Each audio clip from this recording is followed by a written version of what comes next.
నమస్తే, welcome to KMR news. అయితే ప్రస్తుతం సుప్రీంకోర్టు ఇచ్చినటువంటి తీర్పు అందరం చూసినాం. సుప్రీంకోర్టు ఇచ్చినటువంటి టైము 90 రోజుల డెడ్లైన్ ఇచ్చింది.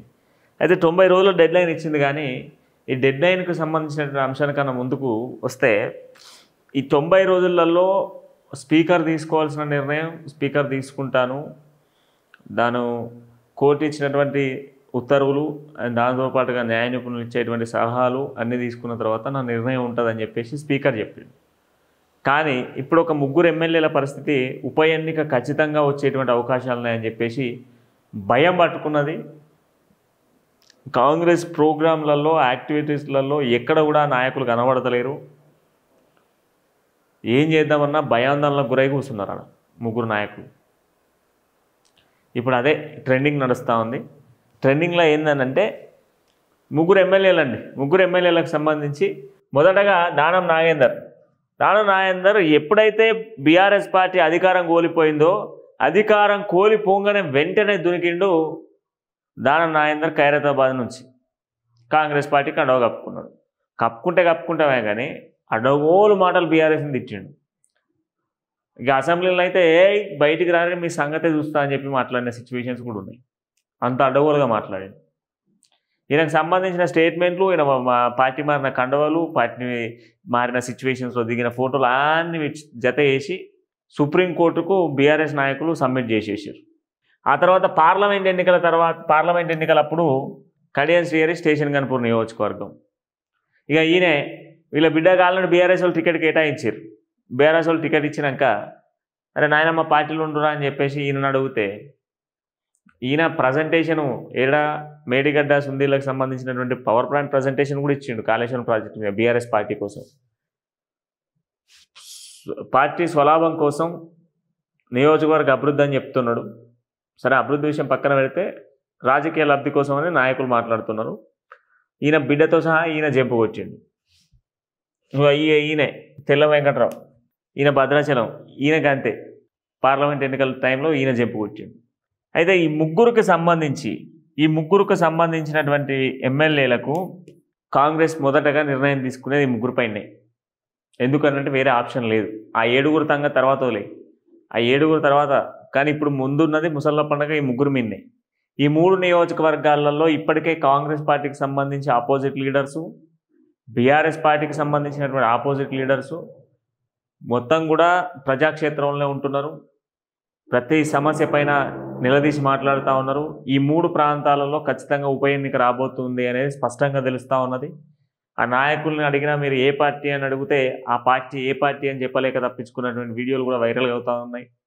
అంటే ఎక్కడ వాళ్ళ ఏ స్టేట్మెంట్ ఇచ్చినా కూడా ఆ స్టేట్మెంట్ని కోర్టుకు ప్రొడ్యూస్ చేసేందుకు బీఆర్ఎస్ రెడీగా ఉన్నది కనుక వాళ్ళు ఎక్కడ కూడా దొరకకుండా ప్రయత్నాలు చేస్తున్నారు. కానీ వీళ్ళు ఎన్ని ప్రయత్నాలు చేసినా ఆల్రెడీ కోర్టుకు ప్రొడ్యూస్ చేయాల్సినటువంటి కంప్లీట్ డేటాను బీఆర్ఎస్ పార్టీ ప్రొడ్యూస్ చేసేసింది కనుక వీళ్ళు ఇప్పుడు ఏం చేసినా తప్పించుకునే పరిస్థితి లేదు.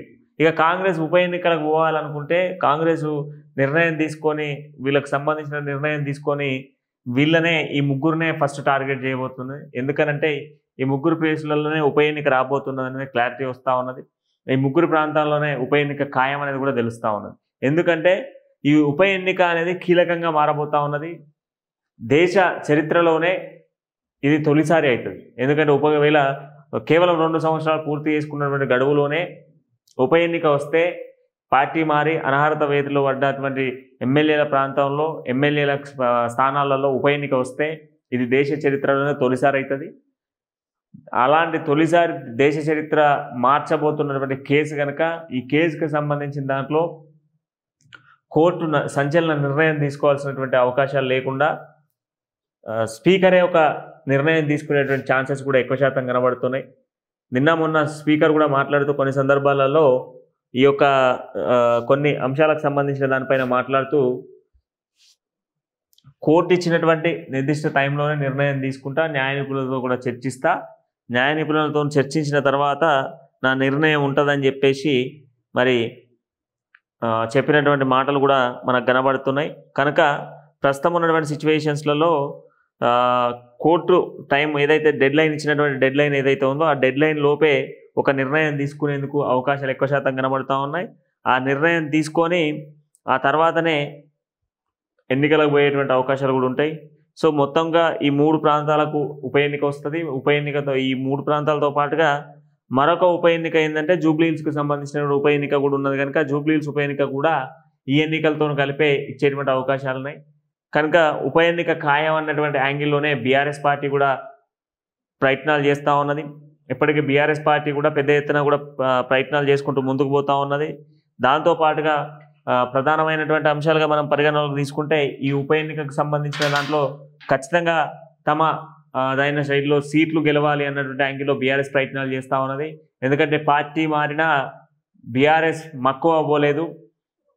మా పార్టీకి సంబంధించిన నాయకులు పార్టీ మారారు కానీ ఆ పార్టీ మారినా మాకు ఫరక్ పడలేదు. ఎందుకనంటే మా నాయకులు నిజంగా కూడా బీఆర్ఎస్ పార్టీకి సంబంధించినటువంటి వాళ్ళు మా పార్టీకి సంబంధించిన వాళ్ళు పార్టీ మారిర్రు. పార్టీ మారినా కూడా మాకు ప్రాబ్లం లేదు. ఎందుకంటే ప్రజలు మమ్మల్ని విశ్వసిస్తూ ఉన్నారు. ఇంకా కూడా మమ్మల్ని విశ్వసించి మాకే ఓటేసేటువంటి అవకాశాలు అని చెప్పేసి ఆ యొక్క ఆలోచనకు వెళ్ళేటువంటి ఛాన్సెస్ మాత్రం దండిగానే కనబడుతూ ఉన్నాయి. ఈ నేపథ్యంలోనే ప్రస్తుతం మరి ఈ ఉప ఎన్నిక అనేది కీలకంగా మారబోయేటువంటి అవకాశాలు కూడా కనబడతా ఉన్నాయి. ఈ 3 ప్రాంతాల్లో ఉన్నటువంటి 3 ఎమ్మెల్యేల పైన మొదటగా కాంగ్రెస్ స్కెచ్ చేయబోతా ఉంది. మొదటగా 10 మందిలకు సంబంధించినటువంటి నిర్ణయం తీసుకోవాలని కోర్టు ఇచ్చింది కానీ ఆ 10 మంది కన్నా ముందు ఈ 3కి సంబంధించిన దానిపైన తీసుకుంటారు. ఎందుకంటే ఈ 3 పైన స్పెషల్గా బీఆర్ఎస్ వేసినటువంటి కేసు ఉన్నది కనుక ఈ కేసుకు సంబంధించిన దానిపైన ఒక నిర్ణయాన్ని స్పీకర్ తీసుకునేటువంటి అవకాశాలు కనబడతా ఉన్నాయి.